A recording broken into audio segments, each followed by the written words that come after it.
Hinitya Sodara Jayaratna, Senior Lecturer, Department of Human Resource Management, Faculty of Commerce and Management Studies, University of Kelaniya.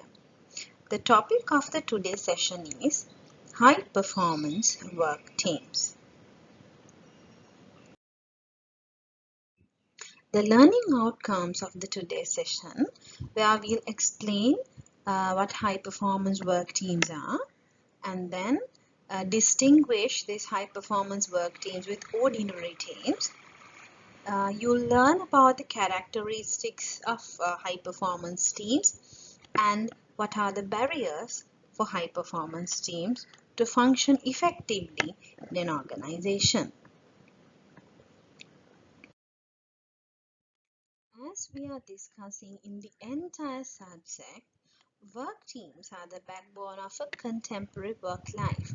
In an organization, we see there are many work teams working towards separate small goals or objectives which ultimately allow the organization to achieve their main goals, objectives, vision, mission. So for an example, organizations have executive teams which run corporations. Project teams create new products and services. Marketing and sales teams where deliver products and services to customers. So that's why we say weak teams have been the backbone of the contemporary work life or contemporary organizations. So, high-performance work teams are essential to organize and carry out the work for superior performance. While these high-performance work teams helps the organization to translate this high performance or superior performance into a competitive advantage. You know what is a competitive advantage? It is an advantage or like a unique thing which a company has where the other company does not have, where those other companies cannot imitate. So that's why high performance work teams are essential for an organization to have or to do superior performance.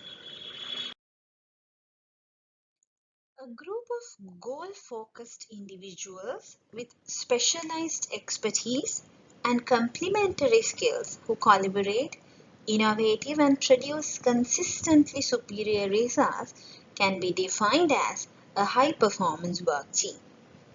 So that means you have individuals, but those people are focused on a single goal.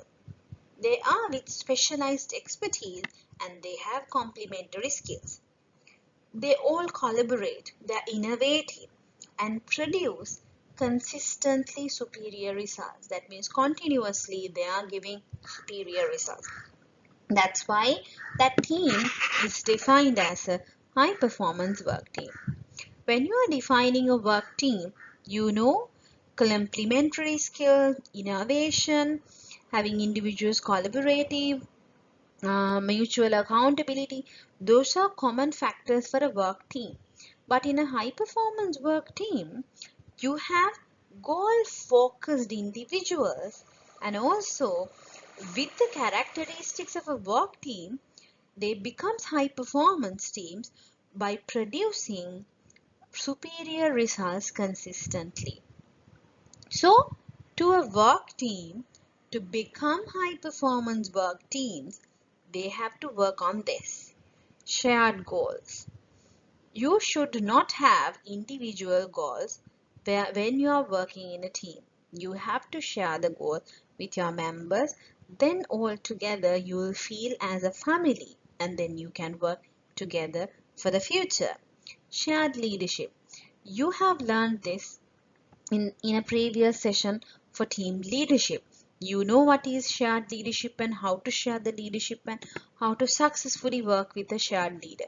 Because we, like as human beings, we most probably don't want to work in an autocratic leader. We need a person who democratic, who share the leadership, who share the authority, so that you feel that accountability, that empowerment to work. Collaboration, where you collaborate with each other to do the work. Open communication. You don't hide anything. Whenever an issue arises, you openly speak with everyone. Clear role expectations and group operating rules. The team has group operating rules, ethics, policies to work on.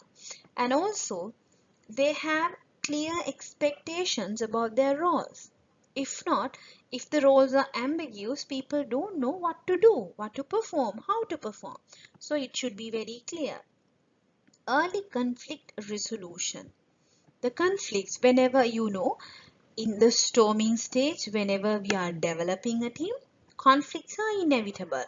Not only in the stages of development, when you are established and when you are performing, we all are human beings, conflicts are inevitable. Sometimes conflict trigger us to generate some innovative ideas. So before moving that small conflict to a war, you should be able to resolve the conflict earliest as possible. A strong sense of accountability and trust among its members. If you don't trust your team members, you will never give your fullest contribution. For an example, if you don't trust your friend at your university or a batchmate, you will never tell everything to your friend. You will never share the handouts, notes, or subject or books with your friend if you don't trust him. Same to the work team. So if you trust your team members, obviously you'll share everything. And also a strong sense of accountability. They have that accountability to what they do. So this is the definition, or this is how we can define high performance work teams. Okay, how these high performance work teams are distinguished or it's different from other teams. A team is more than a collection of people simply following orders. Organizations have teams where there is a one leader and the team members follow the orders of a team leader. But here, the high performance work teams it's not just a team of collection of people just following orders. No. That's why it says in the previous slide, they have shared leadership, shared vision, collaboration, open communication, a deep sense of purpose and commitment to the team members and to the mission. So you care about your team members. You have the commitment to your team members as well. Not only to accomplishment of the team goals, but for the team members. Relatively more aggressive and ambitious performance goals than average team. In a normal team, you might have a goal, you might have a vision, you might have objectives, you might have performance goals. But this is high performance work team. So you have some kind of aggressive pushes you. It's like hard to reach but attainable goals. Those are aggressive goals. And ambitious means you have that strong desire to have the achievement or to strong desire to be success. So when you are working in a high performance team, those people have that like aggressive goals, pushes you, push, always push you to achieve the goal. And also ambitious, you have that strong desire to achieve that goal. So obviously it's different from an average team. The members of a high performance team work collaboratively to discover newer work approaches, principles and practices. They go for innovative methods because they are ambitious. They want to achieve the goal. They are aggressive. They push through, push hard to achieve the goals. So because of that, they work collaboratively to find some newer innovative methods. Rules of decision making approaches to creative problem solving within the group. Defining the work standards and regulations. Methods of conducting team meetings and communicating for ensuring a healthy dialogue and coordination amongst the team members. Establishing the process from the beginning stage till the end for completing the task. So they work collaboratively to each and everything, for communication, for problem solving, for decision making, to have work standards, behavioral standards. So this is why these high performance work teams are different teams. Not only that, mutual accountability and a clear understanding of members' responsibility to the team and individual obligation. So when you are working in a high performance team, you have individual obligation to support that ambitious and aggressive work performance goals. And you have the mutual accountability. For your member also, you hold that accountability to take care of your member. If your member cannot, the team member is not having an issue to complete the task, you have that accountability to check it and support them to achieve the goals. A diverse range of expertise that complements other team members' ability. That's why complementary skills. Interdependence and trust between members. If you are independent in a team, if you don't care others, if you don't listen to the other members, it won't be a successful team. That's why that interdependence is important. That doesn't mean that you are depending on for everything for your team members and a leader. No. You have the interdependence where you care each other and trust between members. Transparent and more open kind of a communication framework where everyone knows everything. There's no secrets. Resolve conflicts harmoniously and constructively where it doesn't go as the end of for a war. Shared leadership, and the prime focus is the performance orientation or personal initiative. So the same stuff, same thing can be taken as the characteristics of high performance goals, but we will discuss them in detail. Shared co-created purpose and aspirational goal, or clearly defined goals and roles. So that means it's a co-created purpose. That means you team members together created that purpose. It's an aspirational goal and it's clearly defined. Everyone know what is the goal is, and it's clearly defined roles. You know team roles. So everyone has a clear role to perform. It's the most pivotal feature, that means the most important feature of a high performance team. Clear goals, shared goals, requires that team members understand their goals and tasks in relation to broader goals. That means every team member know what the goals are. That's why it's clearly defined. And they know what are the tasks that they have to perform to achieve that goals. Work towards the achievement of a common goal or goals short term or long term. So the goals can be short term or long term, and obviously they work towards that aggressive, ambitious goals. Show a total commitment to the work and to each other. They're not only like showing the commitment to the team goals. No, they committed to the team members as well. For an example, think you have a very close team, assignment group. Okay, you might perform very well. You might do the assignments very well, reports very nicely. You might do the presentations very well. So when you think about your team, you might commit it to your team members. You take care of them. Commitment for your team. You like have a shared goal. Everyone has shared responsibility. Everyone has that roles which are clearly defined. Some people are there where like you clearly define them the role, like you are the one who very good in writing, so you might do one part, but at the end of the day the compiling the report and like proofreading, and they must, that person should do. And you might have a member who is very creative, so you might use that person to design the PowerPoint slides where it shows, like you might like have like Prezi or anything which I don't know, but your team might have a person who is very creative, so you have a clearly defined role for that person. Okay, you are the one who going to do that, so there's no any confusion. So team members do better work when their roles are clear.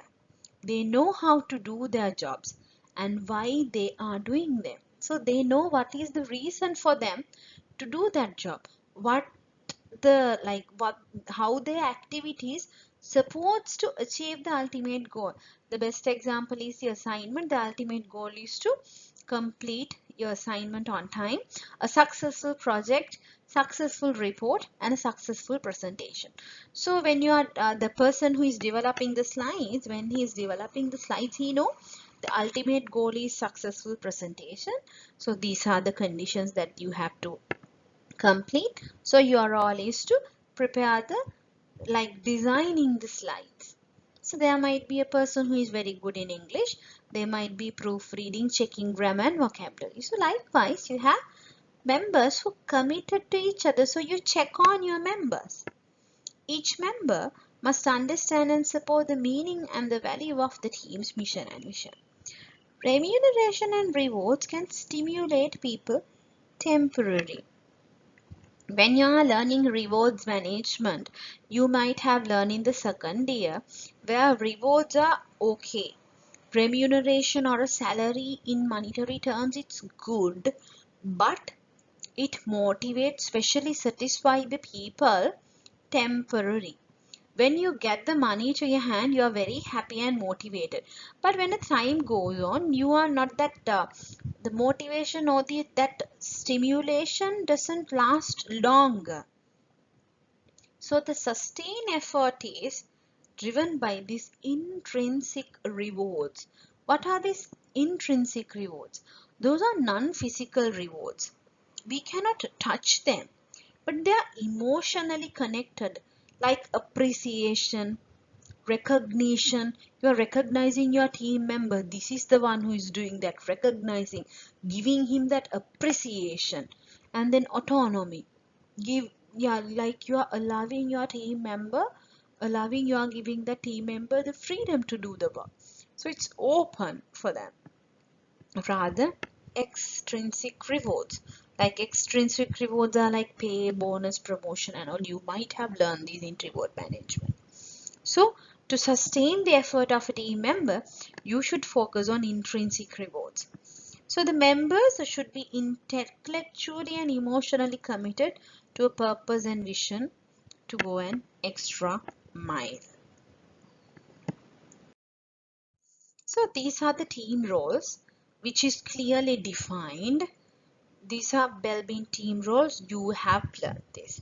So we have three types of team roles: action-oriented roles, people-oriented roles, and thought-oriented roles or cerebral roles. So action-oriented roles are shaper, implementer, completer, or the finisher. Shaper means they challenges the team to improve. Implementer is the one who implements the stuff. Completer, that means ensure thorough, timely completion of the task. So you have people-oriented roles, coordinator, teamwork, and the resource investigator. Coordinator acts as the chairperson. Team worker, they encourage the cooperation for your team members to work. Resource investigator explores the outside opportunities and bring the resources to the team. So cerebral roles: plant, monitor, evaluate, and specialist. Plant is the one who gets new ideas, the innovator. Okay, so the monitor evaluator, they monitor stuff, evaluate stuff, and analyze the options. And you get the best option. The specialist is who have specialized skills. I'm not going to touch this in detail because you have learned this in team roles. So the second characteristics is the complementary skills, talent, and work ethic. So whenever you need to have a high performance team, you have to recruit the best talent and you have to retain. So retain, you need the intrinsic rewards rather extrinsic rewards. So the team members possess complementary skills: technical, problem solving, decision making, and interpersonal skills. Think about your team members have only technical skills. So you have the knowledge. So where are the other people to work on? So you have the knowledge, you don't speak well. What happens? No. So you need the skills that complements each other to work. Members with proficient technical and professional skills required to fulfill the task and responsibilities. Think about the team is sales team. If you recruit people with the knowledge, majority people with the knowledge of accounting and finance and HR, whether that team would be success? No. So that's why you need people with complementary skills who have proficient technical and professional skills, but to fulfill the task and responsibility. So you have to check that as well. That knowledge, skills does match with the team requirements. Must exhibit a sustained commitment to performance excellence. That means commitment to the performance goals. Must exercise candor and mutual respect. Candor, that means openness, the honesty. You should have the honesty. You should have that mutual respect. Hold themselves and their organizations accountable at both the individual and team level. So that's what talent you have to recruit and retain using intrinsic rewards. You should have complementary skills, but it should match with the work task and responsibilities, and also the work ethic where you have the commitment to the performance goals, where you are honest and mutual respect, and you are accountable, responsible for the work you do. You have that courage to take the responsibility for the work you did, and also you are accountable for your team members as well. That's what mutual accountability. So the next characteristic is incentives, motivation, and efficacy. Both monetary and non-monetary systems can that encourage high performance. Obviously, with a pay, with a bonus, with an increment, we can increase the motivation, increase the performance of the individuals, and also non-monetary systems like recognition, appreciation, then autonomy, and all you can give.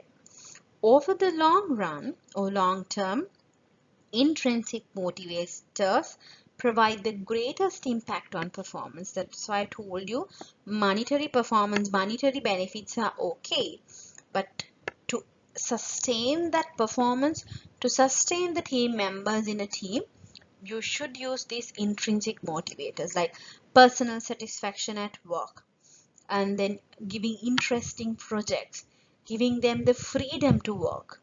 So they'll be very happy and sustain in the team, and not only they'll sustain their performance. A belief in oneself and abilities and encourages people to take more strategic risks to achieve team goals. So when you have that motivation, then people and their abilities are encouraged for them to take the risk and do better. Leadership. So you have learned, but we will discuss few. So essential leadership qualities for high performance leader. Okay. So ability to keep the purpose, goals, and approach relevant and meaningful. So you have to be very careful when you are having the purpose. It should be relevant. It should be meaningful. So you, as a high performance leader, you have to build the commitment and confidence of your team members.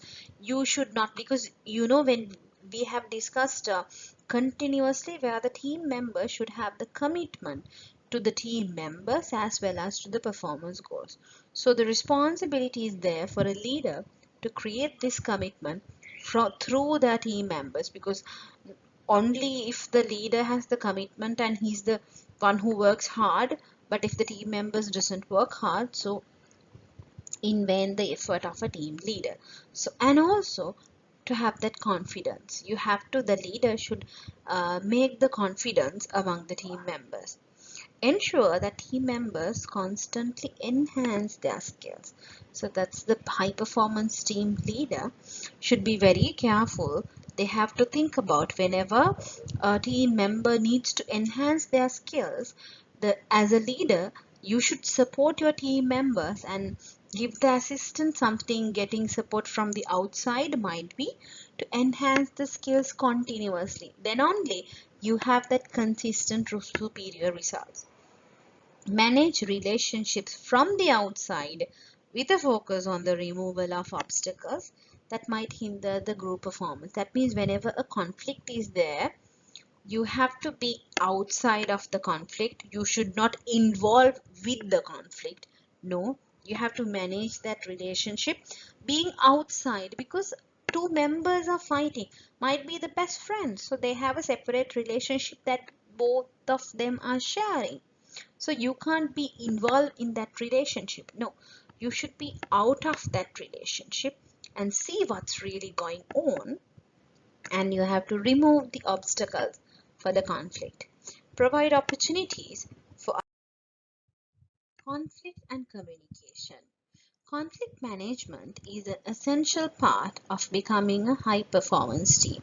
We will discuss later in detail about the conflict resolution in a separate session. But managing conflicts, if you have done conflict management, you know there are several strategies which a member or a leader or a person can use to resolve the conflicts. Okay, it might be win-win, win-lose, or might be collaboration.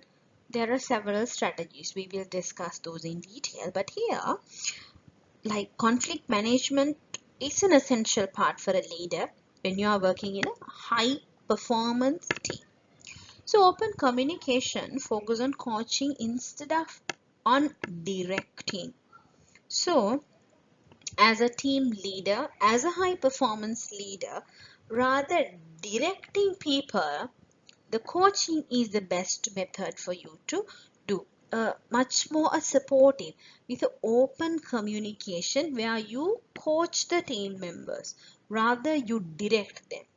Focus on the ability to immediately address issues openly and candidly, very like honestly, openly. You have to immediately address the issues. That's what in the first 2 to 3 slides I discussed.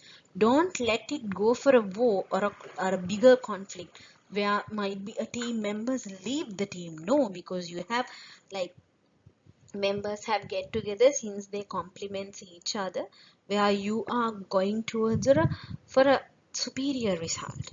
So if these conflicts overdo, what happens is you will not be able to at least to perform rather superior performance. So you have to, as a leader, you or the team members should have that openness in communication, and they will be very honestly when they are managing conflicts.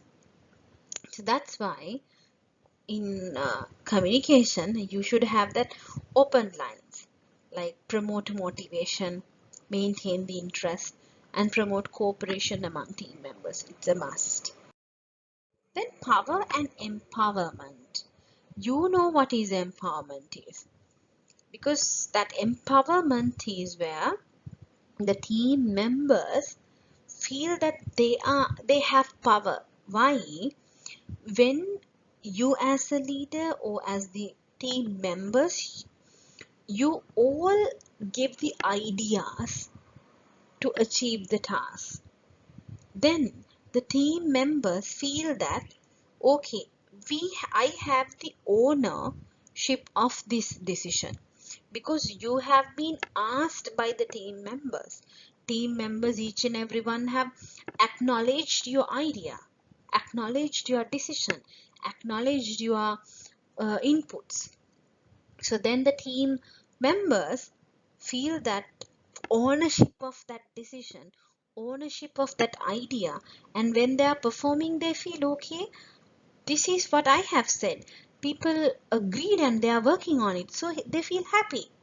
So it provides them an opportunity to develop new skills, and they have enhanced the boost their interest in the project and facilitate decision making, because you all get together, you all be open communication, so through open communication each and every ideas has been accepted, each and member has given a chance to speak.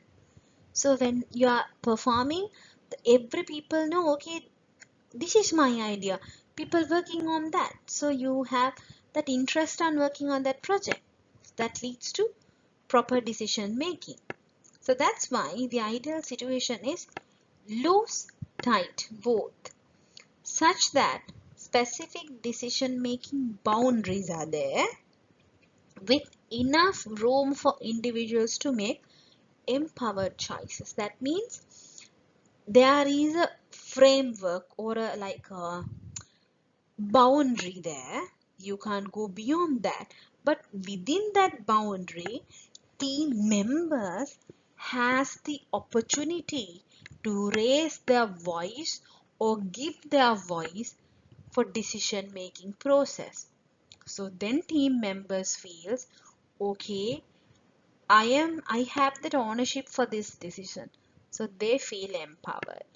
Then they will obviously work harder.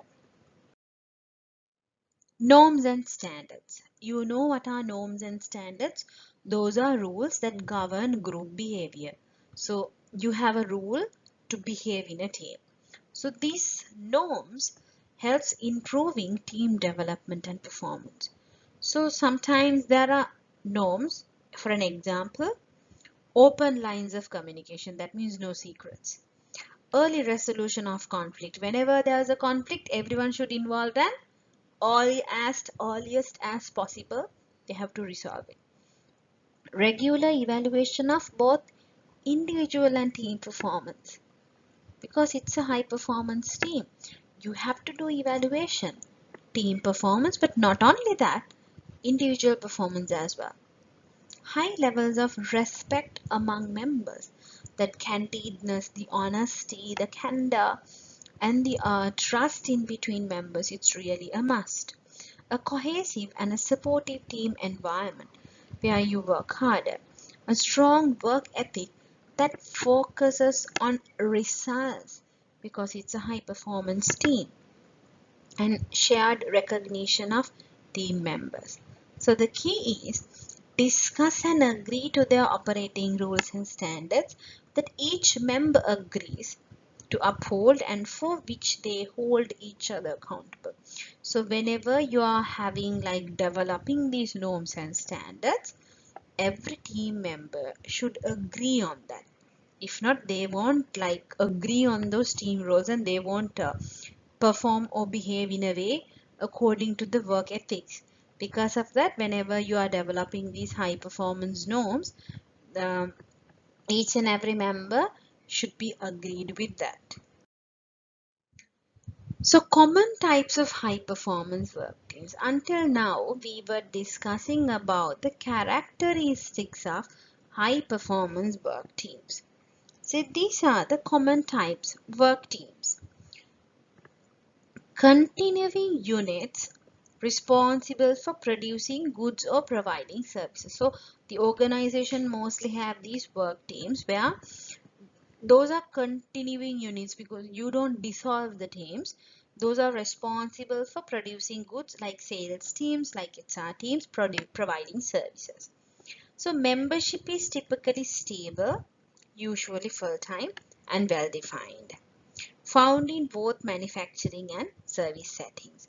Directed by supervisors who make most of the decisions about what is done, how it is done, and who does it. This is normally like a functional teams, isn't it? Because it's a continuous team where you produce produce products or providing services. It's normally well defined. We work full time, so both in manufacturing and service settings we can see, and we have a supervisor We have a boss who make most of the decisions about how is done, what is to be done, how is to be done, and who to be done. And there are parallel teams. Put together people from different work units or jobs to perform functions. So if there are some kind of a task, parallel teams where we take the people from different functional groups exist in parallel with the formal organization structure, have limited authority. So in the parallel up in our formal organization structure, we take the people to a group. So can only make recommendations. This is not to produce products or to give a service. We are getting members from different groups, from sales one, from marketing one, from HR one, from accountancy one, from operations one. So we need these people to make recommendations. Might be problem solving teams. Here, useful problem solving teams and improvement oriented like Kaizen teams, quality improvement teams, employee involvement teams, quality circles or task forces. These teams, these parallel teams, not to produce products, but to give recommendations. That's why they are becoming problem solving or continuous improvement teams or quality improvement teams. Project teams, typically time limited and produce a one-time output, a new product, service or information system or plant. Okay, it's a project. So you limited, the team is limited to completion of a project. That's why a time is limited. Tasks are not repetitive and involve considerable application of knowledge, judgment and expertise, because it's about a project where you have a deadline and you have to complete the product. Or especially for a product, we have these project teams. So sometimes for providing a service, you have projects in our organizations. So the tasks are not repetitive, because after completion of that project, you will dissolve the team and you go to another project. So the tasks are not repetitive. So such kind of teams, you need people with specialized knowledge, specialized judgment and expertise, because to introduce a product, after producing that you need to do forecasting about the market. You have to do a market survey. That judgment should be there, expertise should be there in this explanation and all. Okay, for an example, to complete a training or to improve some processes, or to respond to a crisis. So we can have projects for such. So membership is usually diverse, drawing from different disciplines and functional units.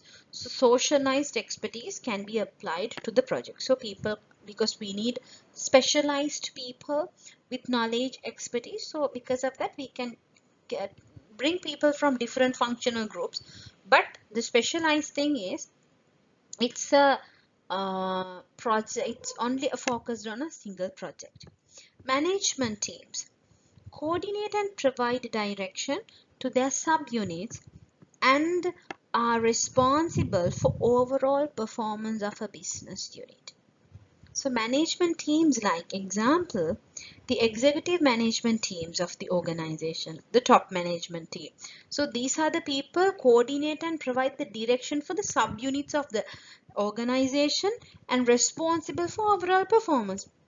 Best example is the top management team.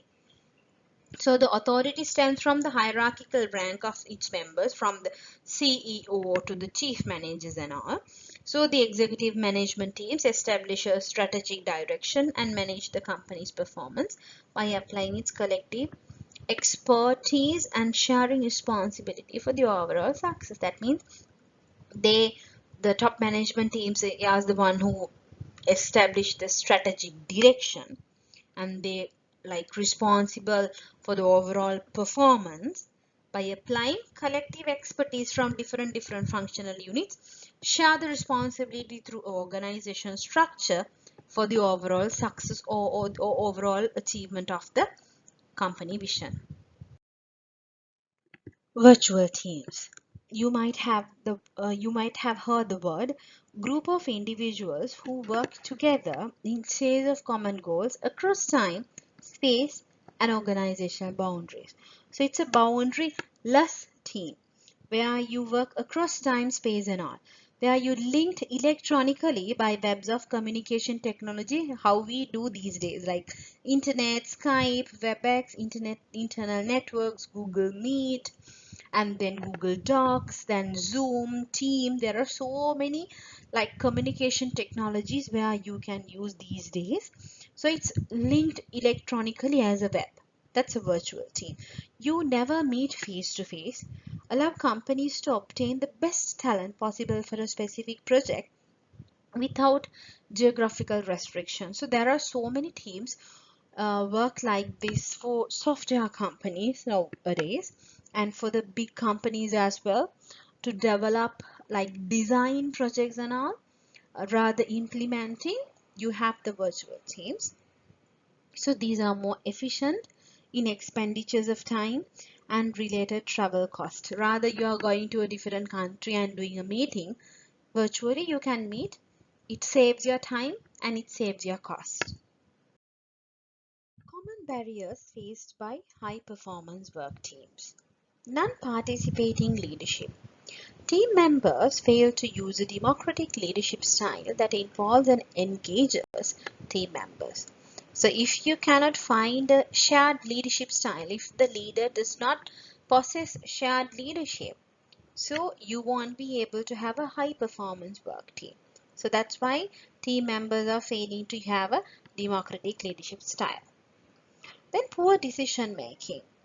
Though people allow the team members to give proper decisions to ensure the empowerment, team members make decisions too quickly without a blend of rational and intuitive decision making methods, like rational decision making where you consider a step where you have choices, you consider about the alternatives, proper solutions to get it, alternatives discussing. It's a like a multi-step process without going for such kind of a rational decision making process, and use your intuition, your thinking.